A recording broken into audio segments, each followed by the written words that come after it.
which means it's time for the most motivational segment in all of sports. It's the Bud List. It's kind of a combo thing we do. We do a promo, and then we read some fan mail. Yeah. It's a lot. It's not necessarily fans. A lot of just comments, concerns. We're always willing to address them. Yep. We have specific music that I'm kind of like frozen. I don't know if you ever saw Today's Special. You remember that? Put on a little hat. Today's Mannequin came to life. We didn't see that one. Used to be on Nickelodeon in 1984. Dear Wilds, love the show. Just wanted to say that Broussard's Bud List has been extra motivational of late, and it's changed my parenting and my life. Wow. When I get the twins up in the morning, I say, Ryan and Brian, I believe in you. So thank you, sincerely, Dawn. That's not even sarcastic or clever or anything. It's just a heartfelt note from Dawn. That's what I aim to do with the Bud List. Occasionally, very rarely nowadays, it's an indictment. But it is almost always inspirational. And let's start at number 3 with the United States women's soccer team. Y'all could use some inspiration because you've been struggling in the group stage. In fact, it's just a fact.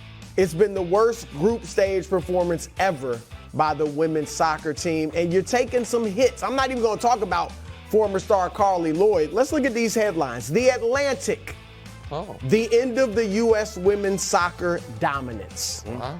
The Wall Street Journal, the U.S. women's soccer team is reeling. CNN, why is the U.S. team struggling at the Women's World Cup? I'm not going to go negative because it's about inspiration. I'm going to go positive, all right? You guys can still do it. Here's the positive. You're alive. Yeah. You are alive. I get why you were dancing and celebrating after you tied Portugal, because you still had life. You were ranked number 1 for a reason. You're the 2-time defending champs for a reason. All right? Everybody expected you to win. You were the favorites for a reason. So go out there, regroup, recommit, refocus, and let this be a wake-up call to you. I believe in you. Solid. Go get it done. All right, at number 2, Russell Wilson. Wow. I hope this is inspirational. Russ, it's on you. Your coach went out there and sullied his reputation for you. He broke the code for you. All right? And now you got to go get it done. If you still have something left, you should be good this year. Your receivers, okay, they're good enough. Running backs, good enough. Offensive line improved. Defense, very strong. You just have to go do it. And look, let this humble you. All right? Forget all that. Let's ride. Let Russ cook. Just do what you have to do to win. That's it. Just go out. If you got to run the ball 30 times a game, if you have to scramble, if you have to dink and dunk, whatever it might be, do what you need to do to win. You've got the coach whisperer, Sean Payton, who's had success with every quarterback he's had. So if you don't play well, they're going to blame you. Nat Hackett is not there anymore. I do believe in you. That's your just guy. not as much as I used to. Yeah. All right, at number 1, another quarterback, Aaron Rodgers. Oh, wow. Another one of your guys. The honeymoon's over. I'm objective. The honeymoon is over. All right, and it's been a heck of a honeymoon. New York City has rolled out the red carpet. The Knicks, the Islanders, everybody. Was it the Islanders, Rangers the Rangers, game? We're Rangers. It was a hockey team. One of the hockey teams. Loved you. All right, you've been getting major league praise. Your teammates talk about you like you're some sort of idol. The fans and the media even, the coaches love you because you gave up $35 million. They should praise you for that. But it will all come to a crashing end if you don't play great. If you're the same Aaron Rodgers as last year, which everybody seems to have forgotten that, at least in New York, it's going to be trouble, my man. The schedule starts off tough, so you got to come out and do it. Now, look, I have not always believed in you, it's particularly in the conference championship games. I've been a detractor of you in those games because you haven't played well.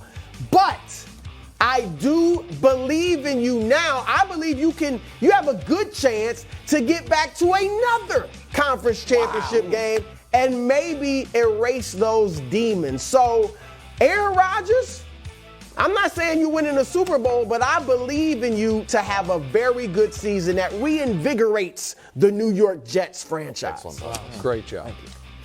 Yeah, I liked it, Chris, and I think similar to preseason comments that I gave to Nick, there's some things we're working out here as we ease into the first preseason game. I would definitely put the women's team first on that list. I'm not a big advocate of other sports showing up first on the Bud list, but in this case I will. I don't love Russell Wilson there. I think maybe the coaching's under a little more pressure there than he is. But I'm not a name that is definitely needs to be on the Bud list, and that's our friend Mac Jones. Oh, this better be positive. It is absolutely positive. With inspiration. Bill talked about everybody's in competition. He gave the lock, stock answer. But prior to that, on Sirius, he said something a little bit more indicative of how much of a competition there is. I don't know, can we bring up his comments? So these are the serious ones, and this is where he says, we'll give them a chance to compete and see how it goes, specifically talking about the quarterbacks. And he rarely ever specifically talks about a position group, so this means something. And you burnt up your goodwill, you went outside of the family, you're going to have to prove that you belong in that starting spot. And he had a great day the other day, fantastic. Yeah.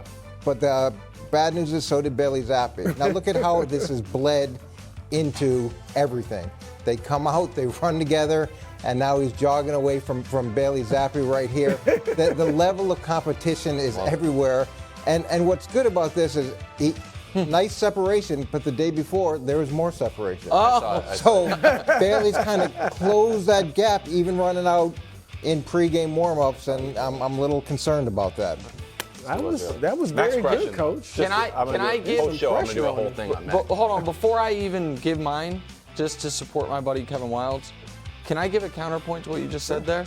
I saw a really interesting tweet about this exact situation. Were they running out to practice? Well, no. Can we just put it up, please? Because the author of the tweet is here, and you can explain it to us. Kevin Wildes said that last year's training camp, he gave us an artist rendering of Patriots training camp. Pretty much this is true. bad, and so I just want to understand it better. I just wanted to boil it down with my great drawings. Yeah. Last year, the press was like, this looks bad, and all the players said it looked bad, and the scoreboard said it was bad. And this year, the press was like, wow, this looks awesome with Billy O'Brien. And the players are like, whoa, this is really good.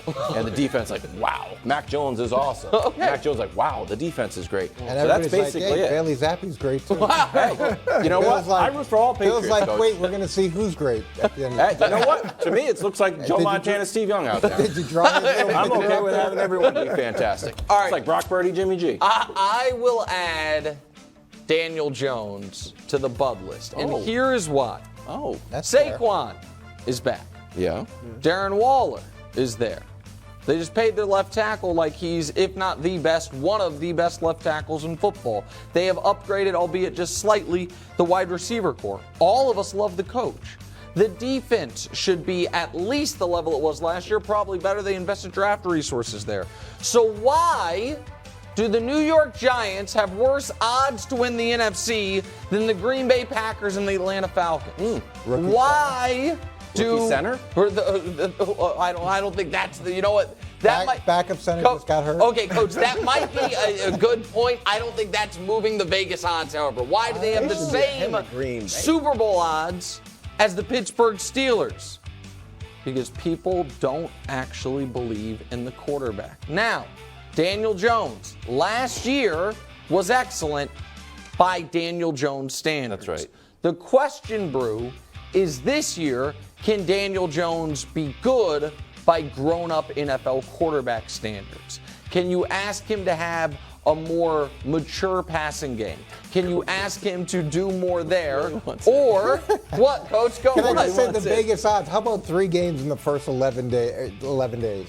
How about 7 out of the 10 of the first 10 games are on the road? Like, that might have moved the odds. Okay, too. maybe it did. You know what I think moved the odds? That's crazy. People like the coach. Unprecedented They schedule. like a Packers lot don't of have a things. quarterback. They don't like the quarterback. If Daniel Jones is what our friend Greg Jennings told us, which is he could be a top 10 quarterback, the New York Giants should be excellent. So the season is riding on Danny Dimes. That's fair. I mean, he threw 15 touchdowns last year. All right. Yeah, I mean, that's only one less He than ran Max. it well, but he's got to do turned the it. ball One over more way than Max. less. Sorry, one less than Russ. Yeah. I'm adding Travis Kelce to the Bud list and his new mustache, although I was a fan of the mustache. Now, here's the thing. Travis Kelce not used to being guarded during the regular season, so when he's guarding at Chiefs practice, he's like, what's going on? Ends up throwing hands with his own teammates and friends. Not once, twice, and that one's in the back of the head. And he took to Twitter, Coach, after Nick said it was a good thing for the team. Terrible. He said, I've got to be a better teammate. He does. I got to be a better leader. Plain and simple. Well, good news. We have new video of Travis Kelce when a player slaps the ball out of his hand and he does one of these. Oh, I almost did it. I almost did it, but I didn't. So Travis Kelce is a man of his word. It's more inspirational. I think we can take a lot of lessons when you want to punch a coworker. Just don't do it. With the helmet on. With the helmet on. Right. He learned his lesson. That was great. I'm surprised they still knocked it out of his hands, though. It's good. Shouldn't they all give a little something? I don't think they're Let him intimidated catch by the it. ball. Oh. They've got their helmet on. They know, like, if you punch Right. them, Travis It's is all also hurt you more than me. smarter than people give him credit for. In the video compilation, he hit two guys, didn't hit one. The one he didn't hit was the one who didn't have the little guardian Had it. cap on. Yeah, The yeah, two he yeah. did hit had the foam helmets on, so he can't hurt himself. That one he hits that guy in the face mask. He hits my guy here earlier with the foam thing on his head, and then Cook again gets after him, but he doesn't have the guardian cap on, so he doesn't hit him. all those guys are like 70 pounds less. than Right. him. He didn't hit smart. any linebackers. How about that? Good thing in the regular season, no one's He near didn't him. Doesn't even get the opportunity. Coming up next, Dak going to win the NFC East all of a sudden. Something. He's done it before. I think that. I don't believe that. Thanks for watching. Subscribe here to get more from the show and to check out clips from other shows on FS1.